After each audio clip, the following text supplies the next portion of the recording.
और हैदराबाद का जो निजाम था वो भी ऐसी बातें करता था। वो कहता था या तो मैं स्वतंत्र हूं, नहीं तो मैं पाकिस्तान में जाऊं, भारत में तो नहीं मिलूंगा। लेकिन सरदार पटेल की होशियारी ने और सरदार पटेल की बुद्धिमत्ता ने इन तीनों राज्यों को थोड़े समय के बाद फिर से भारत में मिला लिया था। अंग्रेजों का शासन खत्म होने के बाद ये तीनों रियासतें भारत में आकर मिली। ये एक कहानी है जो अंग्रेजों की समझ माने हमारी समझ अंग्रेजों के बारे में बनाने के लिए, जानने के लिए आवश्यकता है। दूसरी एक कहानी कि जब अंग्रेजों को ये समझ में आने लगा कि ज्यादातर भारत की रियासतें अलग नहीं हो रही हैं, वो सब भारत में ही मिलने को तैयार हैं, तब उन्होंने जिन्ना को अपनी मोहरा बनाकर, अपनी गुट्टी बनाकर खेलना शुरू किया। जिन्ना को अंग्रेजों ने एक प्यादे की तरह से इस्तेमाल किया। शतरंज का जो खेल होता है ना, उसमें कुछ प्यादे होते हैं, वैसे ही जिन्ना अंग्रेजों का प्यादा बना। और जिन्ना के पीछे अंग्रेज तब से लगे हुए थे जब मोहम्मद अली जिन्ना लंदन में वकालत पढ़ने के लिए गया था। बैरिस्टर हुआ था वो, लंदन से उसने पढ़ाई की थी, तब से अंग्रेजों ने जिन्ना को देख रखा था। और जब वो भारत लौटा तो सब तरह का सहयोग करके जिन्ना की एक पार्टी खड़ी की जिसका नाम मुस्लिम लीग पड़ा।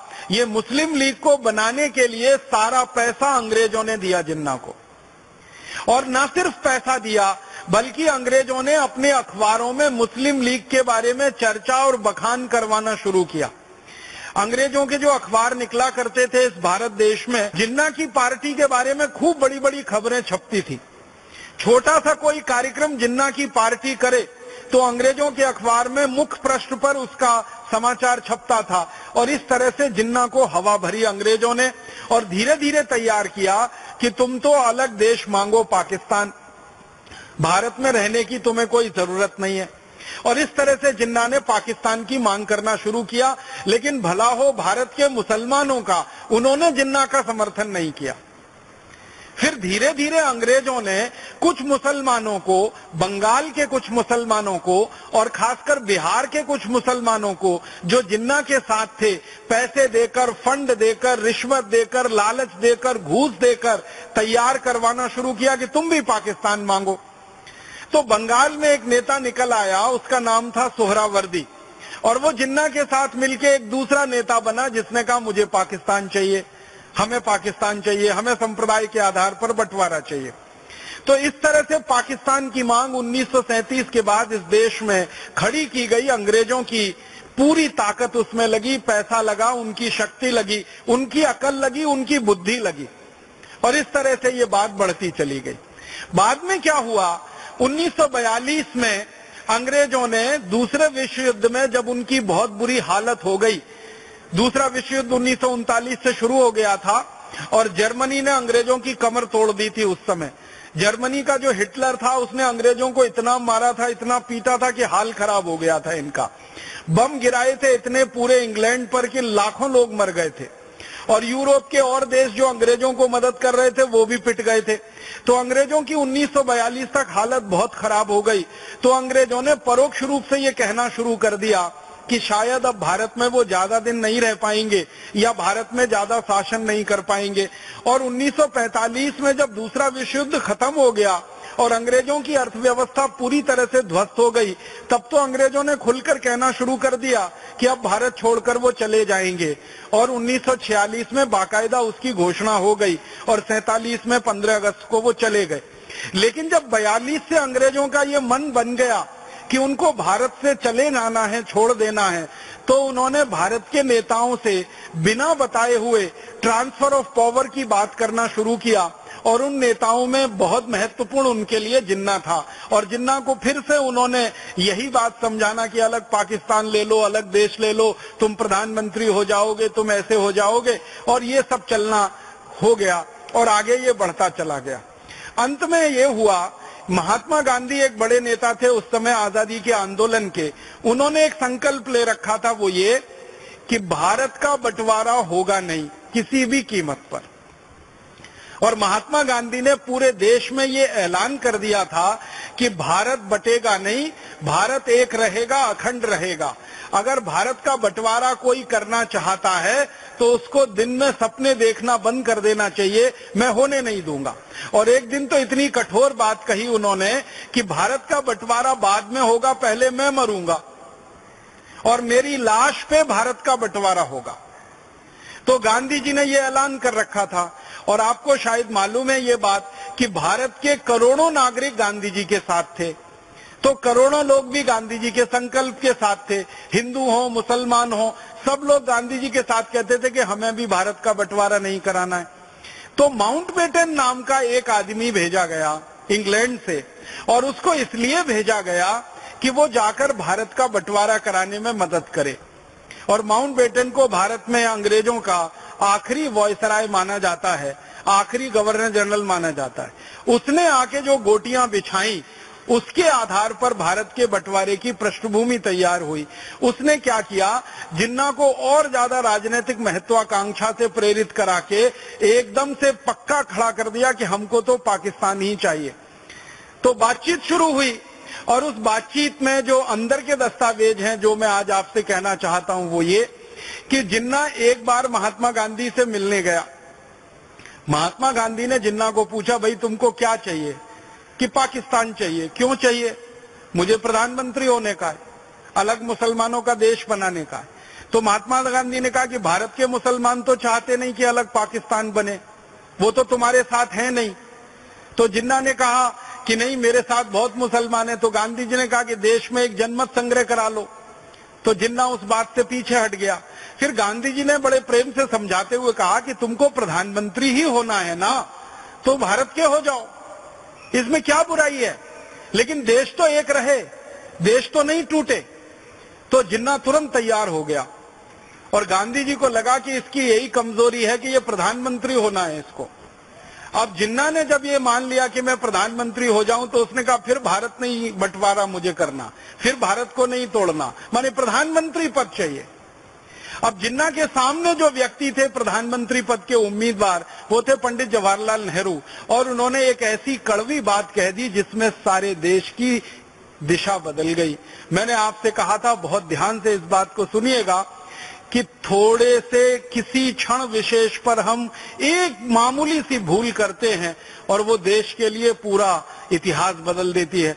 जब नेहरू जी के सामने ये बात आई कि जिन्ना प्रधानमंत्री बनने के लिए बात कर रहा है और वो देश का बंटवारा नहीं चाहता, तो गांधी जी ने संदेशा भिजवा दिया कि ठीक है, जिन्ना को प्रधानमंत्री स्वीकार कर लेने में कोई गलती नहीं है, अगर देश टूटने से बचता है तो इसको प्रधानमंत्री स्वीकार करने में कोई दिक्कत नहीं है।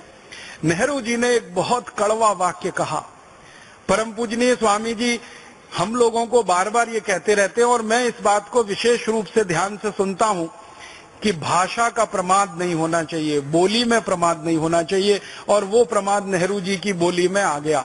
नेहरू जी ने पब्लिक एक स्टेटमेंट कर दिया, पूरे देश की जनता के सामने उनका बयान आ गया कि मैं मोहम्मद अली जिन्ना को अपने कैबिनेट के मंत्रिमंडल के चपरासी के रूप में भी नहीं देख सकता।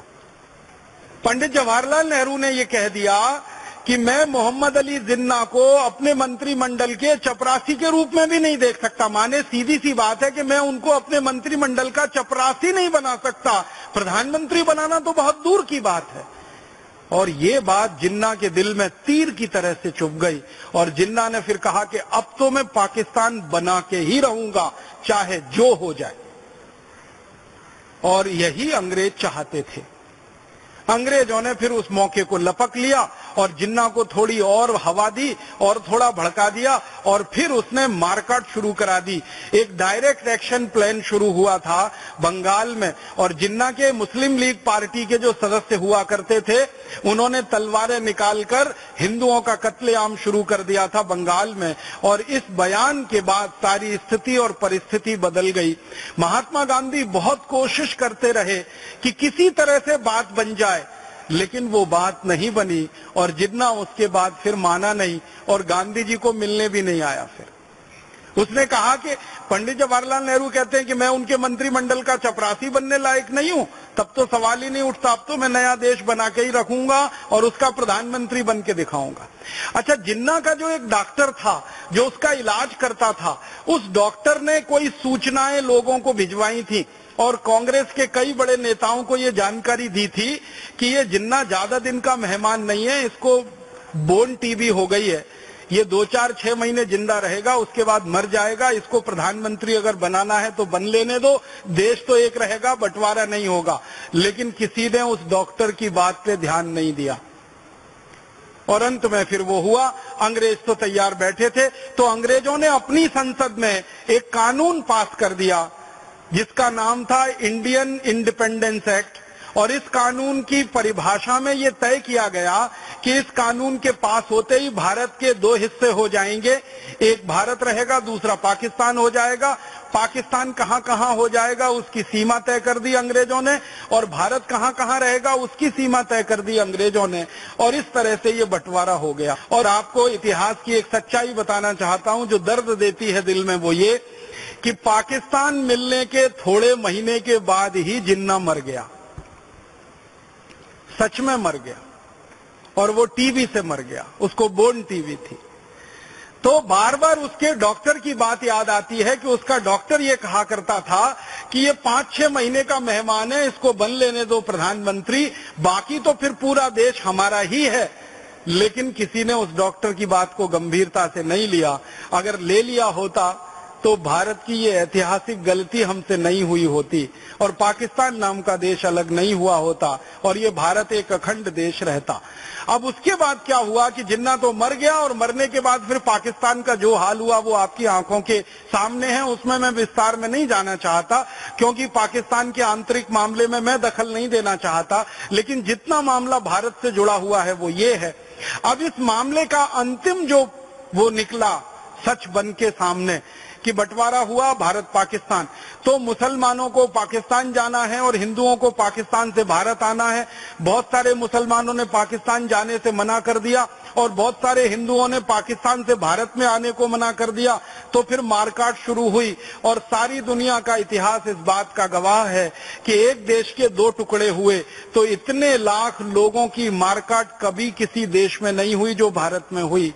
भारत और पाकिस्तान के बनने पर लाखों लोगों का कत्लेआम हुआ है, उसके सही आंकड़े नहीं मिलते। पाकिस्तान के आने वाले और भारत से पाकिस्तान जाने वाले लाखों लोगों का कत्लेआम हुआ, लाखों मां बहन बेटियों की इज्जत लूटी गई, लाखों छोटे छोटे बच्चों का कत्लेआम किया गया। उस जमाने के दस्तावेज को पढ़ते हैं तो आंखों में आंसू आते हैं। भर भर के गाड़ियों में, ट्रेनों में, बसों में, बैलगाड़ी में, घोड़ा गाड़ी में, खच्चर में लोग ढेर के ढेर इधर से उधर, उधर से इधर जाते थे। किसी को अपना घर छोड़ना पड़े, संपत्ति छोड़नी पड़े, अपनी सभ्यता अपनी संस्कृति छोड़नी पड़े और उजड़कर दूसरी जगह जाकर रहना पड़े, इसका दर्द वही बता सकता है जिसका उजाड़ हुआ है घर। और भारत में ऐसे लाखों परिवार हैं, शायद मैं कहूं तो अब कुछ करोड़ परिवार ऐसे होंगे जो उजड़कर पाकिस्तान से भारत में आए और सब कुछ उन्होंने वहां छोड़ा था, कुछ नहीं ला पाए और यहां लाकर शून्य से उन्होंने अपना जीवन शुरू किया और आज भगवान की कृपा से वो शिखर तक भी पहुंचे। प्रणाम है उनकी मेहनत को, वंदन है उनकी मेहनत को कि पाकिस्तान से उजड़कर आए, कुछ हाथ में नहीं था, अकेले आए। किसी की पत्नी छूट गई वहां पर, किसी का पिता छूट गया, किसी की बेटी छूट गई, किसी की बहन छूट गई, किसी की मां छूट गई, किसी का कुछ छूटा, किसी का कुछ छूटा और किसी तरह से मारते पीटते भागते भूगते यहाँ आकर उन्होंने कहीं कहीं आशियाने बनाए और आशियाने बनाकर भारत देश को और अपनी इस मातृभूमि को उन्होंने मान लिया कि अब यही हमारी मातृभूमि है, यही कर्म भूमि है और उसकी सेवा में लग गए। और भगवान ने भी उनको उनकी मेहनत का फल दिया कि आज वो काफी